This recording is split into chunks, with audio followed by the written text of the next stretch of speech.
जागा वाटपात वंचितला लोकसभेच्या 12 जागा द्या, चारही पक्षांना समान जागा वाटप व्हावं, वंचितची मागणी।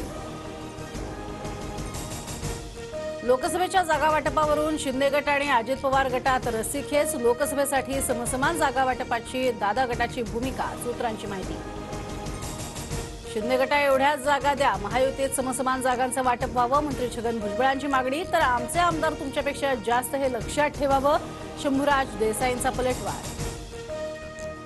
केंद्रीय गृहमंत्री अमित शहांच्या हाती लोकसभेची सूत्र, प्रत्येक मतदारसंघात 4 ते 5 जागांचं क्लस्टर करून एक प्रभारी देणार, प्रत्येक क्लस्टरमध्ये मोदी, शहा, राजनाथ सिंग दौरे करणार। अजित पवार आणि नवाब मलिकांमध्ये तासभर चर्चा, अजित पवार गट सत्तेत असूनही मतदारसंघात काम होत नसल्यानं मलिकांची नाराजी, सूत्रांची माहिती। आजपासून मवी असा शेतकरी आक्रोश मोर्चा, सुप्रिया सुळे, अमोल कोल्हे यांच्या नेतृत्वात मोर्चा, तर 30 डिसेंबरला सभेच्या समारोपाला शरद पवार यांची सभा।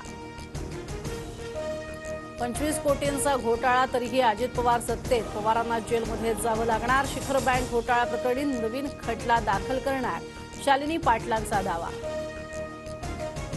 आज मातोश्रीवर उद्धव ठाकरे लोकसभा मतदारसंघाचा आढावा घेणार, दुपारी 12:30 वाजता बैठकीचं आयोजन। काँग्रेस नेते सुनील केदार यांच्या जामीन अर्जावर आज निर्णय होण्याची शक्यता, नागपूर जिल्हा बँक घोटाळा प्रकरणात केदार दोषी। आरक्षणाचा प्रश्न मार्गी लागल्यानंतर शेतकऱ्यांच्या मुद्द्यासाठी भिडणार, दूध, कांदा, कापूस, सोयाबीनसह शेतमालाच्या दरांसाठी मनोज जरांगे आंदोलनाच्या तयारीत। मराठा आंदोलनादिवशीच ओबीसींचंही आंदोलन होणार, प्रत्येक जिल्ह्यात लाखोंचे मोर्चे काढणार, ओबीसी नेते प्रकाश शेंडगे आक्रमक। उपमुख्यमंत्री फडणवीसांना जपानच्या कोयासन विद्यापीठाकडून मानद डॉक्टरेट पदवी प्रदान, डॉक्टरेट उपाधी जनतेला समर्पित, फडणवीसांची प्रतिक्रिया। ऊस उत्पादक शेतकऱ्यांसाठी मोठी बातमी, राज्यात यंदाचं एफआरपी धोरण जाहीर, ऊसाला प्रति टन 3150 रुपये इतका भाव। एसटी बँक पॅनलमध्ये शिंदेंच्या बंडाचा पॅटर्न, बँक कारभाराविरोधात सदावर्तेंविरोधात गेलेले 14 संचालक 27 दिवसांनी मुंबईत, पॅनलवर दावा सांगण्याची तयारी।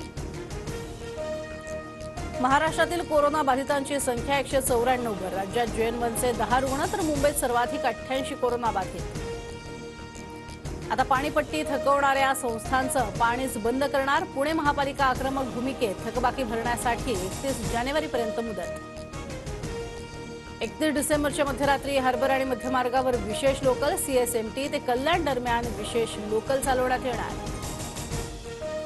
दिल्लीमध्ये इस्रायली दूतावासाजवळ स्फोट, घटनास्थळी राजदूतांच्या नावाचं पत्र, स्पेशल सेलकडनं अधिकचा तपास सुरू। राम मंदिराची पहिली झलक समोर, 22 जानेवारीला अयोध्या नगरीत श्रीराम मंदिराचा लोकार्पण सोहळा, सोहळ्याची निमंत्रण पत्रिकाही समोर। देशभरातील 15 राज्यांमध्ये दाट धुका, दिल्लीत 150 उड्डाणं आणि 14 रेल्वे उशिरानं सुरू, दाट धुक्यामुळे दृश्यमानता कमी। महिला कुस्तीपटू विनेश फोगटचं पंतप्रधानांना पत्र, खेलरत्न आणि अर्जुन पुरस्कार केला परत।